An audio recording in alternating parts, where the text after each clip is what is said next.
আজকে আমাদের বাড়িতে নিরামিষ তরকারি করা হবে, তো তারই প্রস্তুতি চলছে।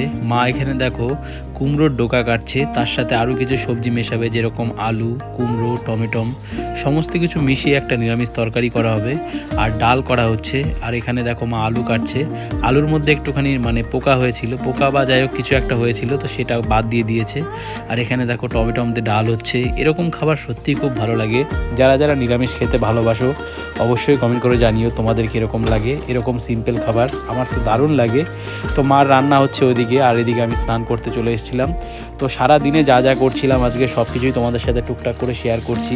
আর তোমরা যারা যারা ভিডিও দেখছো কমেন্টের মাধ্যমে তোমরা জানিও আমার ভিডিওগুলো কীরকম লাগছে, কারণ তোমাদের সাপোর্ট অবশ্যই দরকার, তোমাদের ফিডব্যাক অবশ্যই দরকার। আর এদিকে দেখো আমার স্নান করা কমপ্লিট হয়ে গেছে। তারপরে আমি আমার ভাতটাকে বেড়ে নিচ্ছিলাম, পরিমাণ মতন ভাত নিয়েছিলাম। তারপরে মা দেখলাম একটু ডিমও ভেজেছিল, তো সেটাকেও নিয়েছিলাম। আর নিরামিষ তরকারি করেছিল, সেটা তো তোমাদের সাথে আগেই শেয়ার করেছিলাম। তো নিরামিষ তরকারি নিয়েছি। আসলে এরকম সিম্পল খাবার সত্যি খুব ভালো লাগে। তোমাদের কীরকম লাগে অবশ্যই কমেন্টের মাধ্যমে জানিও। আর ভিডিওটা ভালো লাগলে একটা লাইক করো। দেখা হচ্ছে পরের ভিডিওতে, ততক্ষণ ভালো।